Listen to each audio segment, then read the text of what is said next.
Welcome to Land Academy. I'm Jack Butala. I'm Jill DeWit. We show you how to buy real estate for half of what it's worth. And sell it on the internet really fast. We are Jack and Jill, and this is the Jack and Jill Show too. With over 15,000 completed transactions, we're the experts at acquiring property. Of all kinds, not just land. For half price and flipping them for way more. All right, let's get this show started. Jack Butala with Jill DeWit. Howdy. Welcome to the show. In this episode, Jill and I talk about where not to buy property. I like this. We're going to give names of counties and property types. We're going to get real detailed here. None of this fluff and no fluffiness. Dude, are you going to share some secrets? Yeah, all the secret counties. We're going to give it all the secrets away. I love that. Before we get into it, though, let's take a question posted by one of our members on the landinvestors.com online community. It's free. Okay. Jason asks, I am talking with a man that owns a 3,015 acre ranch in Edwards County, Texas. Jeez, how's that for specific? Like this. Wow. Land in this area is listed for $1,650 per acre.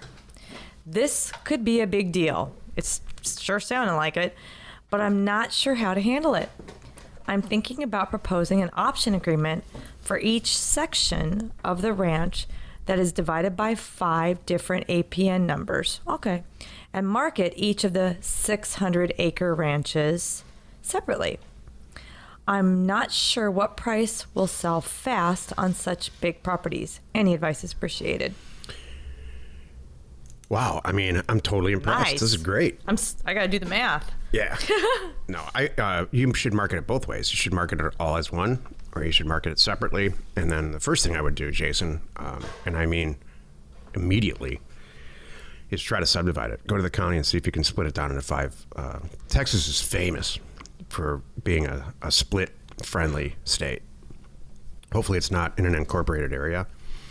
Like it's not in a city. It's just county land, because it falls under a different set of rules in Texas. They're state rules, and it's pretty easy to get it subdivided. So you could have a retirement deal on your hands here. If you can get these properties down to 5 acres, you're going to sell them for a heck of a lot more than $1,600 an acre.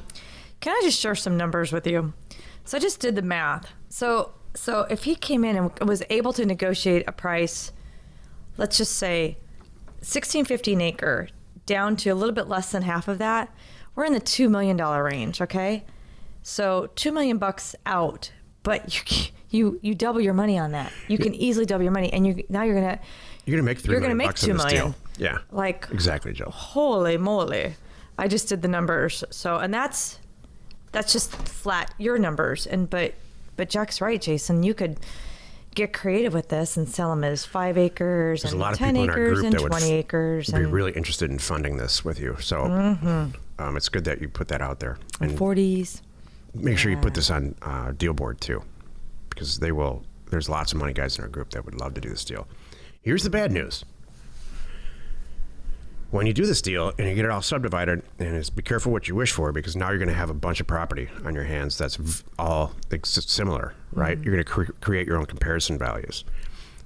Jill and I have done this in the past, where we end up with 1,000 properties. No matter how cheap it is, it takes a long time to sell property. Right. And it's all the exact same. Mm-hmm.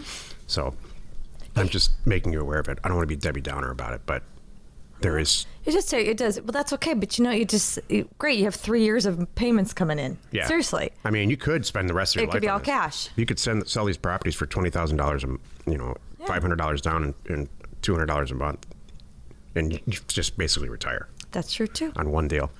Exactly. Congratulations. Nice work. Yeah, that's awesome. If you have a question or you want to be on the show, reach out to either one of us on landinvestors.com. Today's topic: where not to buy property. This is the meat of the show. Jack's saying all the secrets. Right before the show, Jill, I said to Jill, I'm going to name names. I'm going to name like counties and places and property types, and you reeled off a bunch of names. I did. Go ahead. Demi Ranchettes. Keep going, Jill. Rio del Oro. I think that's kind of overdone. You think Cochise? Those are both in New Mexico. You think Cochise No, still I love good? Cochise, yeah. Okay, Cochise is still good. Anything in Arizona is great. What else is, you had some, Imperial County. I love Northern California. It was a bombing range, a bombing test range post World War II. Yeah, not that county. So for whatever reason, there's just a ton of property in Imperial County, California, that has no access at all. Like you need a helicopter to get to it. I don't know what happened or how it got subdivided that way, but it's just the way it is. Right. The state of Nevada, entire state of Nevada, you can do well, but you need to buy it super cheap. And it's the same thing with northern Utah. It's very, very, very, you can buy it cheap, but you got to sell it real cheap too. We stay away from industrial property. Some people love it. Mm-hmm. Commercial, I love. When I ever talk to the EPA, ever. Commercial properties we love. Commercial property, I love. Industrial property, zone property, we take it out of we never mail it. Yeah. I scrub it out of our data intentionally. Can I share my secret on why I love commercial property? Because most commercial property, you got to check every one, obviously the counties, but most of them, you can put RVs and mobile homes and things like that on there. So that is why people love it. And so those usually sell really fast. When you have a commercial property and you could put an RV on there for 6 months or whatever it is, you need to advertise that and you will sell fast because of that. The fastest selling property for us by leaps and bounds involves mobile homes. Yep. Well, if you say mobile home lot ready, they're like, woo, they get all excited. Our buyers. I'm going to reel off a bunch of proper nouns and you say yes or no. Okay. Indiana. Yes. Okay. Ohio. Yes. I'm like, I don't know these areas. Canada. Yeah. Hell yeah. Uh-huh. Maine. Yes. Yes. The title of the show is We're not to buy property. Well, where wouldn't I? What about New York? No. Thank you. Why? Well, I was just talking to somebody about this the other day, she's a truck driver, actually.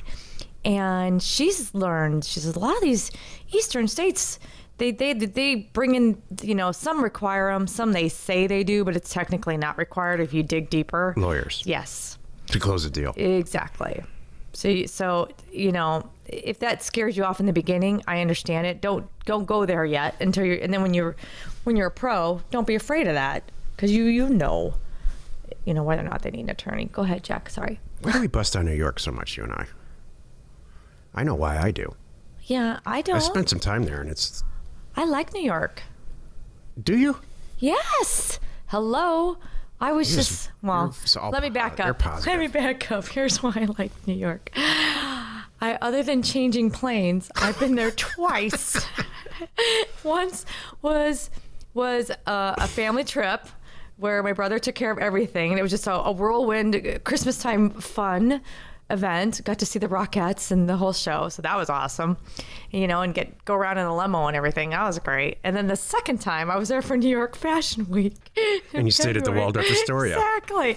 That's kind of the same kind of trip. Yeah. So I don't really understand why everybody doesn't like New York. Have you ever been in a subway in New York? I have not. I'm sorry, I have not. Have not. But I walked a lot, and I did take a bus around and did a tour and stuff. So I was in a subway in New York one time, and this little girl, all dressed up, she looked at her dad and said, "This doesn't seem safe." Seriously? And kids have their kids' intuitions are usually correct. That's funny. She's like, "We're underground and stuff. This isn't right."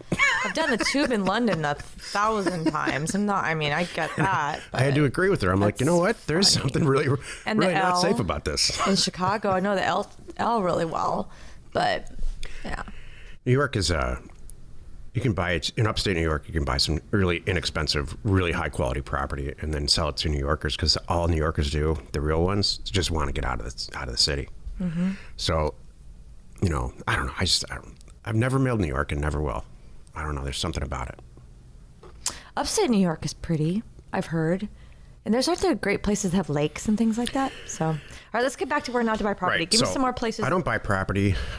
Some people make a career out of buying this property. We don't buy property. That's just for recreational use only that you can't build. So in Pennsylvania, for some reason, there's a bunch of really large subdivisions where they say it's recreation use only.